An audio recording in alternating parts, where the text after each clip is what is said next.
Welcome to Spirit, Purpose, and Energy. I'm JJ Flazanes, your host. Thank you again for tuning in to Spirit, Purpose, and Energy. Today's show is about strengthening your intuition. Those of you that download this show and are attracted to this show obviously practice some kind of spirituality or have a vision or an understanding beyond what's right in front of your face, what's physical. This is all about the ethereal and the invisible and the vibrational and frequency aspects of life, all the things that we can't see. So I'm really excited to bring you Strengthening Your Intuition. I do have to apologize. If you've been listening to the show, you understand that these are my Freedom Friday shows from the Fit to Love podcast. And in the beginning, back when I first started podcasting, I hadn't learned yet that the microphone and the way you record needs to be set up every time so that it comes nice and clearly through this beautiful mic that I have. And what I didn't know back then, because I was juggling a lot of balls in the air, was that you could still record without changing the setting, but it would go through the computer mic. And so it sounds a little more brassy, a little more tinny, and it bugs the crap out of me. However, I appreciate your attention and your patience as I learned this over the years to come. And it does get better, as you can hear, and the interviews get clearer and more crisp and through the right microphone. So please, if you're interested in this topic, it's not that bad. I mean, I'm making it out to be worse than it is, but stay tuned, stay with me. The information's amazing. Lynne is probably one of the top 3 psychic / clairvoyant, intuitive people that I've ever worked with. So you're going to get a lot out of today. And if you really enjoy it and the sound does bother you, let me know. And I'm happy to in the future bring another version of this to you. I just need to re-record it, but it'll take a little bit of time. So I hope you enjoyed today's show. Today's topic, strengthening your intuition. And we have back Dr. Lynne Boutrous. I'm so excited to have her. Dr. Lynne Boutrous is a multidimensional intuitive teacher and healer. Born with the gift of sight, Lynne can see in exquisite detail what is stopping you from having happiness and success in any area of your life. She offers you straightforward guidance for the heart and soul, letting you know how to transform any area of your life permanently. Lynne blends her extensive credentials and expertise in metaphysics, body-mind therapies, diet, nutrition, and with her highly developed intuitive intelligence, she can quickly identify the real source of the problem using many modalities to bring clarity and permanent resolution to the client. For 25 years, Lynne has guided the lives of successful corporate executives, celebrities, those in the media, businesses, couples, and individuals. Couples say their work with Lynne has brought them closer than they ever believed possible. Lynne's packed nationwide workshops and lectures at Omega Institute for Holistic Studies, Unity Churches, the Learning Annex, the Wellness Community, Centers for Spiritual Living, the Whole Life Expo, spiritual centers, retreats, and corporations have again and again left audiences captivated, anchored, and empowered in their truths. Lynne, welcome back. Thank you, JJ. Yes, it's amazing. We just had a great conversation before we started this show today, and we're going to bring you another show in the future about allergies. I'm just super excited. Lynne is a wealth of knowledge, and the intuition is so strong and so high, and I know that we all have access to our own intuition, which is why we're doing the show today. So no better person than to guide us on how we can connect and help solve our own problems faster and more efficiently by connecting to our intuition. So let's start off, Lynne, by defining intuition. For those who have heard the word but really couldn't tell you what it means, how would you describe our intuition? Each of us has a knowing part within us of who we are, what's the right thing to do in a situation, and the things like, you know, that you've been thinking about somebody all week and then they call you. That's a form of intuition. Or I hear people saying, you know, I was sleeping and I thought that so-and-so who had passed, I felt her or him at the foot of my bed. So these are intuition. Dreams are intuition. Dreams tell you what's going on, what you need to work on. That's a whole other category of intuition. But mostly it's that deep wisdom, that inner knowing. And sometimes it's hard to remember that we have it with the chaos that we can create in our minds. I want to talk today about some of the common blocks to intuition. Intuition is your greatest gift. It is such a blessing that we have it, because we have the answers at our fingertips. And once you know how to tap into that, how to hear it, tap into it, and alleviate the noise that's preventing us from hearing it, you will feel more peaceful, more calm.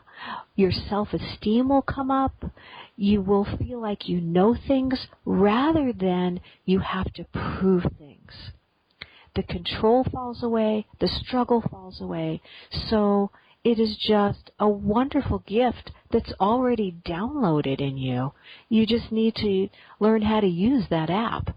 And today we're going to talk about that so that you can become stronger and use that innate wisdom that you've been blessed with. So your story about intuition and discovering your own and learning how to use it, how did you know?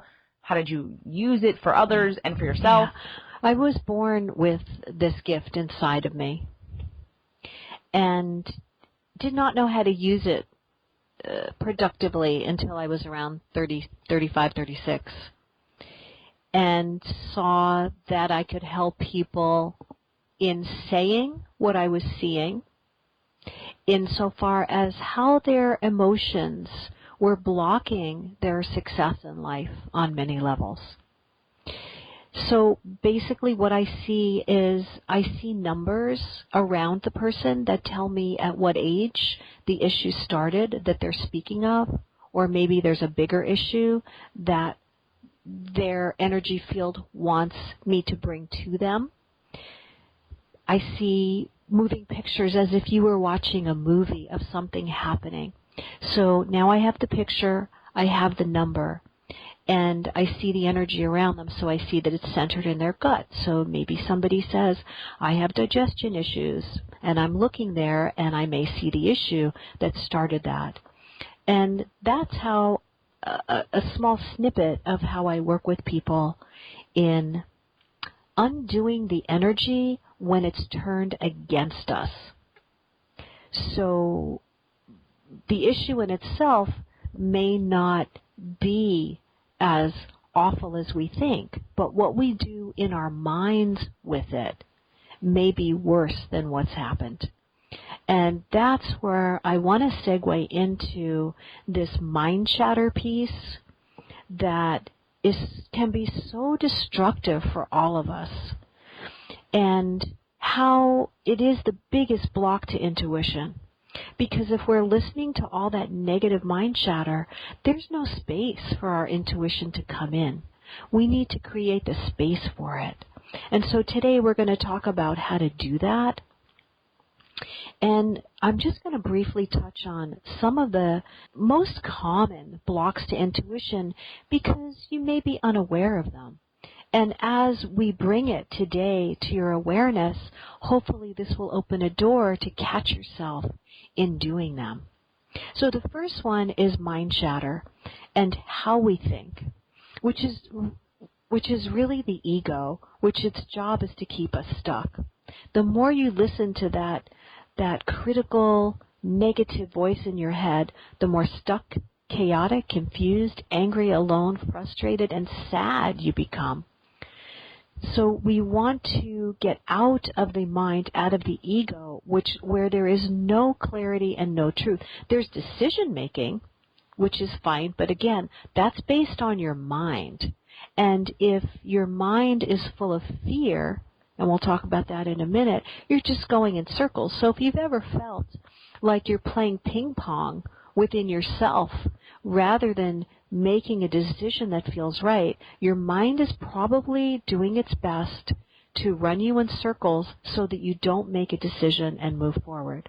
The job of the mind, the ego, this voice, is to keep us stuck so that we do not fulfill our destiny, we do not fulfill our purpose, and we are not happy in relationships or careers because we choose something that's safe to the mind but does not grow and stretch and bring light to the spirit when we're following the mind chatter.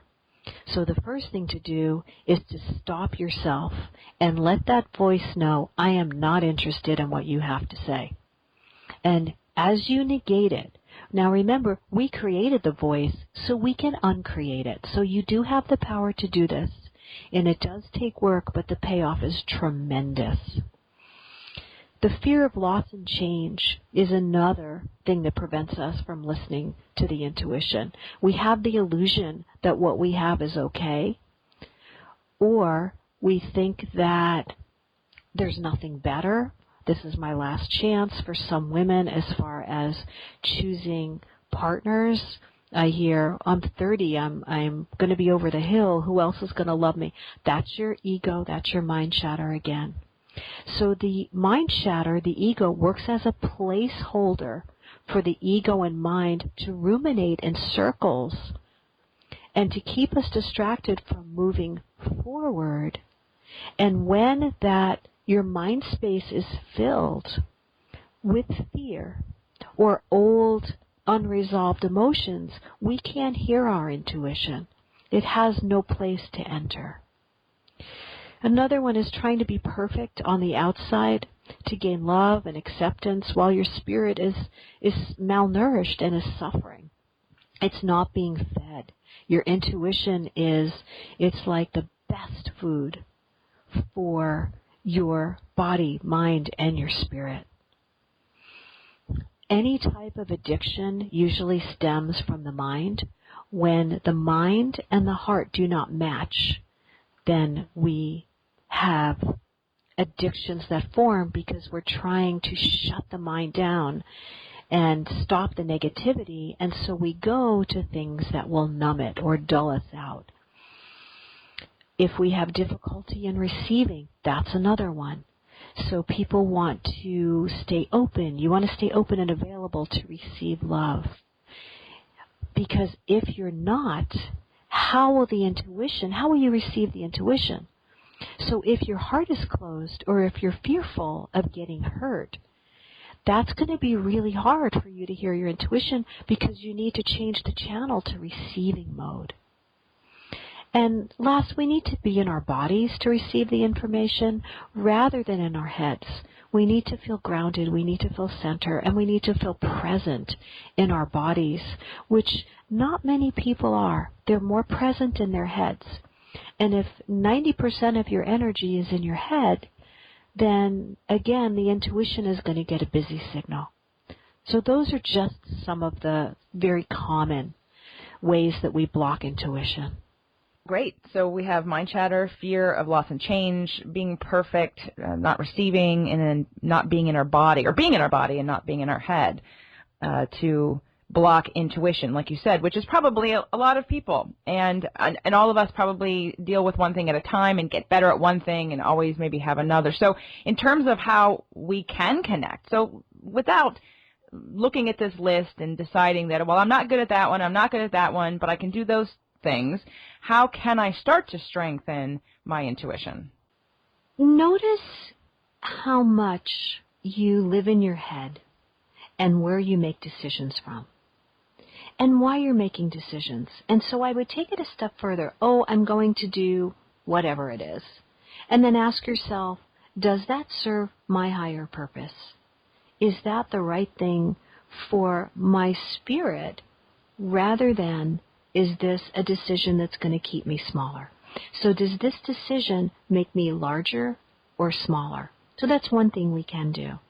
The other is to get very quiet, almost get yourself into a meditative state and sit in that stillness using belly breath, which when belly breath is mastered, it should only take you about 3 to 5 breaths to come into your center, to be able to sit in a space where your intuition can be received.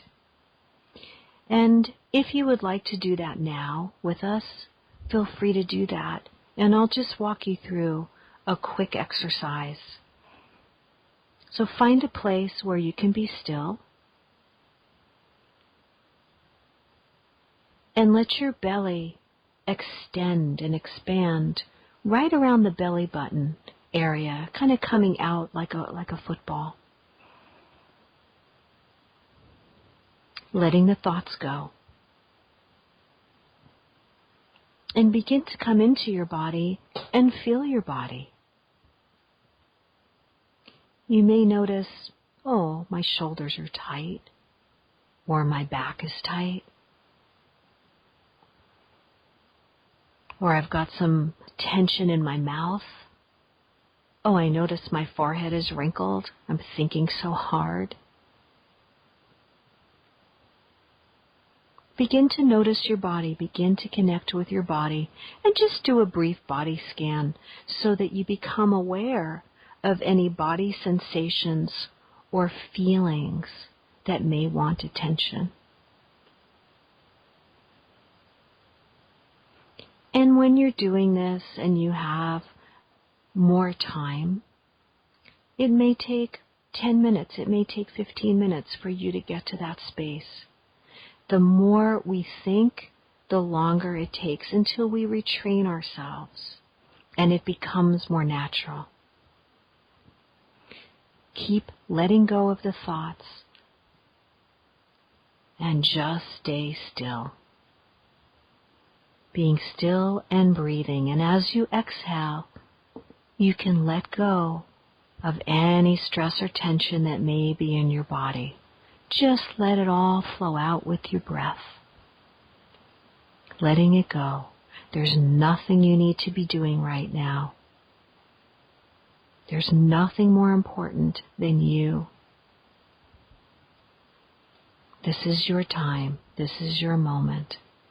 Let the thoughts of everyone else go. Let the to-do go. Just for these moments. And feel your feet on the floor. And slow your breathing down even more. And let your body know that you are open and welcome to anything it wants to tell you. Continuing to allow your breath to take you into a more relaxed state.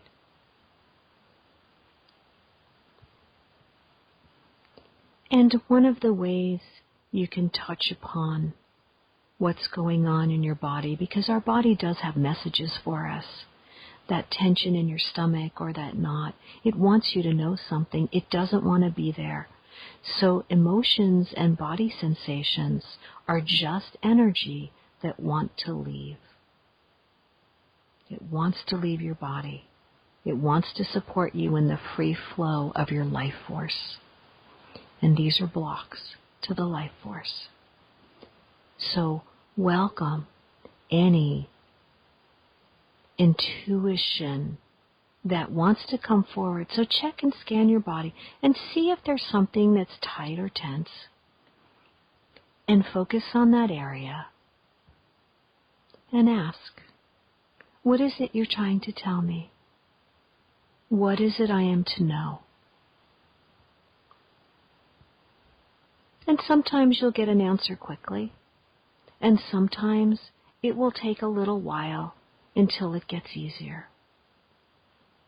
You can change the questions to reflect something that you want to know specifically. I would stay away from the word why, because that response will kick your head in gear, and that's what we don't want. And then you can ask, once you get a feeling or an answer, can you say more about that? You really want to understand the details of that. So maybe your stomach says, I feel anxious. Can you say more about that? And begin to have a conversation with your body, get to know your body, get to care for your body in a new way. And then ask, what's the first step I can take to change this? Once you know what it's all about, what's the first step I can take to change this?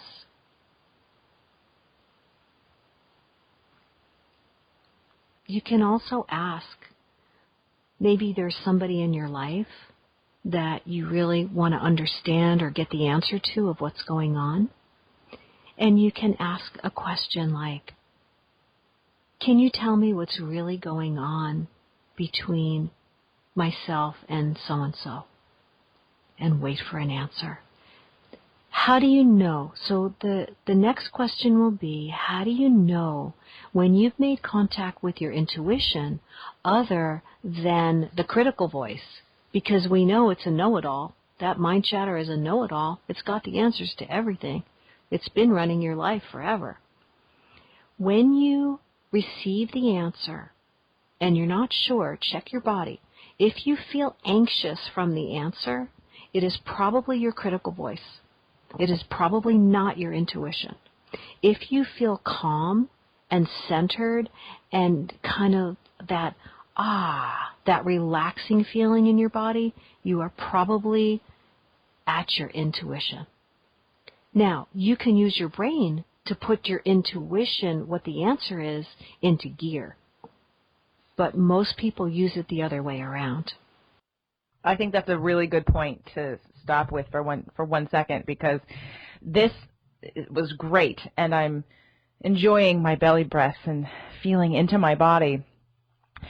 And the first thought that came up when we started this was that it was sort of a meditation. But I also think that people believe, in order to tap in, that it's a lot harder than what we just did. And so I want to go over, just so that everyone feels better about doing this process more often, or when they're having an issue, and sort of get out that logical conversation about, well, it's supposed to look a certain way, like what meditation is supposed to look like. But before we do that, I just want to break and thank our sponsors for today's show. Are you single and tired of online dating? Are you in a relationship that you're just not getting your needs met or getting the love that you really, really want? Well, I have a quiz for you to take that covers different aspects of what contribute to your ability to attract and manifest love, both from new people as well as the people that are currently in your life. If you want to find out a little bit more about what aspects you may be missing that are contributing to your current situations, come on over to fit2love.tv/love. That's FIT2love.tv/love. Okay, we're back. And now we're talking about using these belly breaths, which to me sound like meditation. And I welcome meditation. I welcome that opportunity to silence the ego and the critical mind, to connect with the body, to allow the intuition to give me the answers that I'm searching for. But I haven't always been like this. There was a time where I didn't think meditation was possible for me because of all my fiery energy, astrological energy and passion and creativity, that slowing down didn't really even compute. It took a while, it took a couple years. So if I'm out there and I'm that person who's listening to this and it sounds really good, what would you tell them if they're where I used to be in terms of slowing down? And do I have to sit in a Indian style position? Do I have to be having my fingers together? Do my eyes need to be closed? Do I need to be sitting upright? Do I need to be doing this for 20 minutes? Do I need to be in the corner? Does it need to be dark? All those mind questions about, oh my gosh, I have to do this. So could you speak to that? Well, right there is the critical voice interfering with the intuition, so that's actually pretty funny and so right on for all of us.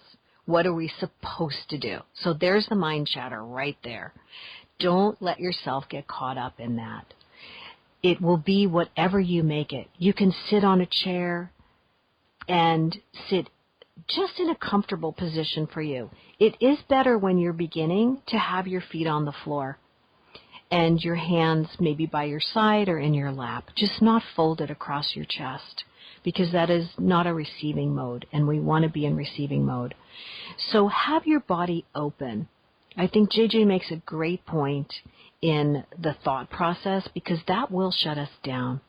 So keep your body open. I have some people lie on the floor and have their legs straight out and their arms to the side, and that seems to be a very relaxing position for some people. So try what works for you. It's all about what works for you. There's no right way to do it. It's the way that works for you. If you like music, you can put music on. If it's distracting, don't. Then just follow your breath. But as you breathe in, you can say the word in out loud. You can say that out loud. And as you breathe out, you can say the word out. that gives your mind something to do, especially if you're a beginner at this, gives your mind something to do that's actually going to help your vibration, help you get into the correct vibration to receive what the answers are. If you're a beginner and that feels challenging, what we just talked about today, one of the things you can do is get a white candle and put it eye level to you. It gives your brain something to do. And just stare at the candle and begin to let your mind go blank. As you watch the candle split and the flame looks all crazy, just sit there and breathe and stare at the candle. And that's another good and easy way to start to quiet your head. And as the thoughts come in, just let them pass through. And it will get easier and easier.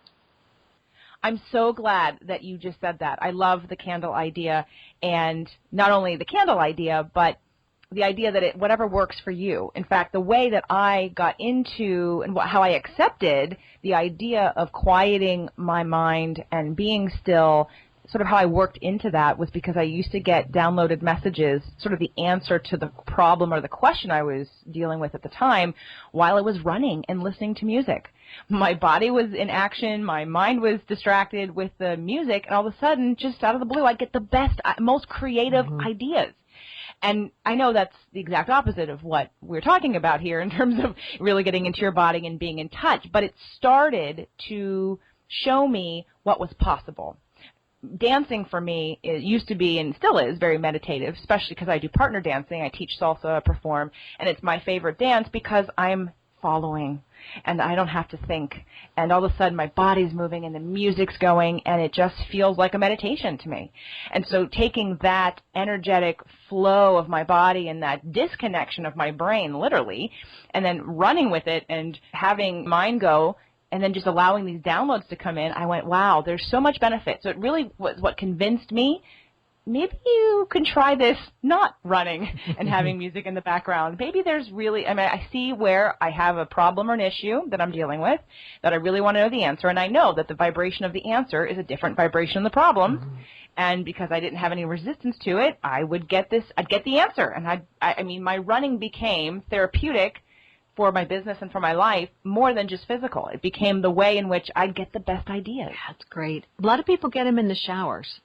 So if you get ideas in the showers, those could be intuitive hits. Yeah, so I definitely thank you for allowing and giving everyone permission to sort of find what works for them, but that awareness of what's going on, and when you're getting those hits or that download or that intuitive thought or picture in your mind that feels like an no matter however you get it, it's how you get it, but definitely I think that there's a lot of benefit for our bodies as well as our minds to slow down eventually and do these kinds of deep belly breaths and have that kind of practice, or looking at the candle, because we all live in a society. I just did a show the other day with Jeannie Peters talking about adrenal fatigue, and today it's always amazing to me that people don't know what adrenal fatigue is. We live in a society and a culture where we're so fast, we've got so many technology and everything is so advanced, and that's great, but the downside of that, the payoff, is that we live in a sort of hyperactive state of not having balance or calmness. We've forgotten what that's like. So I think this practice is very valuable for that. So just in conclusion, so to strengthen our intuition, do we all have the ability to be closer to a gift like you, Lynne, or is it just a few people that have a gift? Clairvoyance is different than you're kind of born with it, or you have a life-changing experience that brings it to you. But everybody does have intuition, just not clairvoyance. So each of you has intuition. It's there. It wants to connect with you. It wants to be a huge part of your life. And if you will allow it, you will feel so good within and about yourself. Excellent. Now, I know you have a CD, if anyone's interested, that can help. Well, two things. First, you have a practice in Southern California that is people who live and want to come and meet with you, but you also do phone sessions. But even before that step, you have a CD. Can you tell us about your CD? I do. It's a CD. It's 72 minutes, and it is how to listen to your intuition. So it talks about the blocks in detail, and then there's about a 20-minute meditation that guides you through certain questions to get the answers that you're looking for. And how do people buy it? Oh, they can reach me through my website, which is lynneboutross.com, or call 424-234-8767. I also teach classes at my office, and one of the classes is how to listen to, how to develop your intuition. So you can also contact me through the website if you're interested in that too. Excellent. For those of you that have enjoyed today's show, Lynne and I also did a show called Connections Between Our Emotions and Disease. Make sure to go to fittolove.tv. You can find all of the past show recording links there. So stay tuned if you enjoyed this show. Lynne, thank you so much for being a guest again. Thank you. Thank you again for tuning in to Spirit, Purpose, and Energy. If you're inspired and want more, come on over to fittolove.tv and check out our Freedom Fridays, or find us on iTunes. More at Fit to Love, physical, emotional, and spiritual fitness for the happy life you deserve.